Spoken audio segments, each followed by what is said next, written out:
In this video, I'm going to show you the easiest and most cost-effective way to make your own rhinestone transfers using Cricut Design Space and Cricut Explore Air 2. All the supplies that you're going to need in this video are going to be linked down below, and if you have any questions during this process, meet me in the comments section. Rhinestones are really popular in streetwear right now, and with this tutorial, you're going to be able to make your own custom rhinestone transfers. Let's get right into it.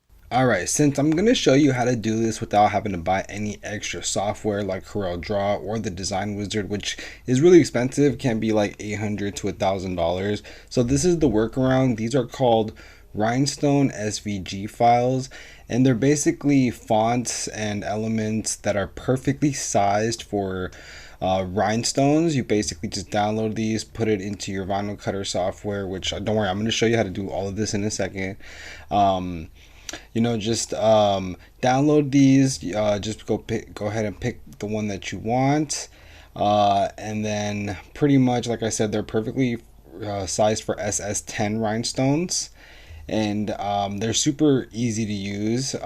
This right here is probably going to be the best deal. This comes with literally everything. This is the bundle one. And it comes with a lot, so we're gonna go ahead and add to the cart.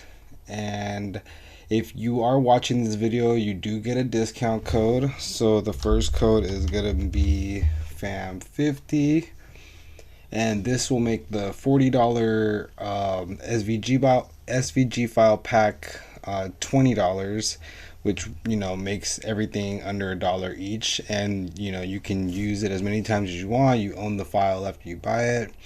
But once you check out, you're gonna get the download into your email, and then now we're gonna have Cricut Design Space open. This is where we're gonna actually make the stencil.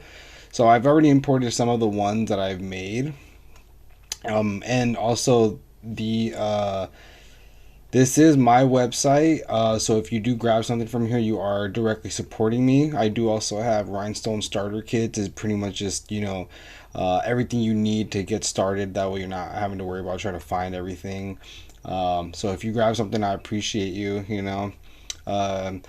So we are going to add to canvas, and we're gonna see it pop up in a second. And as you can see right here, these are all the holes, and this is already perfectly sized. So if you change the size of this, like go like this, it's gonna mess it up. So you have to make sure that you don't change the size. They're already ready for you to go. So what we're gonna do is go right here to ungroup, and this is gonna break apart each individual letter. And I welded everything inside of each letter together, so only the letter will be selected, not each individual dot, because then it becomes too many layers for Design Space. So pretty much what you're gonna do is just start arranging your letters however you'd like. I'm just gonna do recipe. This is the part where you can customize it and do whatever it is that you like. Yours is obviously gonna be cleaner than mine. I'm just doing this really fast. So if you need an extra letter, just click it, and we're gonna go ahead and duplicate, and then boom, there we go. And this could be organized a little bit better, but it's okay. So now that we are happy with this, we're gonna combine, do either unite or weld. Either one works. If you weld, you can't go backwards. If you unite, you can go backwards. So oops, there we go. All right, now we can go ahead and let's just delete this just so it's not giving us an eyesore. We're gonna go to the shapes, add a square, unlock the aspect ratio. Let's go in. Perfect. I usually like to make it yellow. All right. Highlight it all, and then we're gonna do slice. So when you slice, it pretty much just knocks out the whatever it is in the bottom layer to the top layer. So as you can see here, we can just go ahead and delete that, and this is our stencil. You can obviously make it cleaner than this. This is just how I have it right now for the sake of this video, and you can save it also. I'm not gonna save it because I have one that I'm already actually gonna make. Remember, we don't have to mirror this because this is a rhinestone stencil. It's not heat transfer vinyl.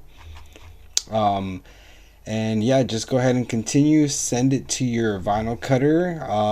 This is going to end up being some rhinestone flock like I had shown you earlier on the website. But yeah, so we're going to send this to our vinyl cutter, and I will see you at the next step.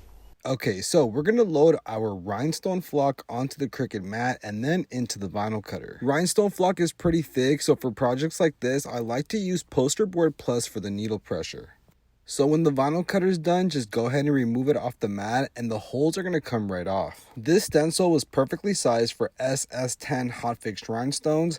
SS10 is going to be the most popular size, and most projects is going to require the SS10. Just go ahead and use the brush tool and then just go ahead and brush in the stones. They're going to fall right into place, and then anything that is left behind, just go ahead and grab your tweezers and then just put them in. Now just go ahead and add your transfer tape, but be very careful because if you mess this up, it's going to be so annoying to put all the stones back, especially because the hot transfer tape is extremely sticky, so be really careful.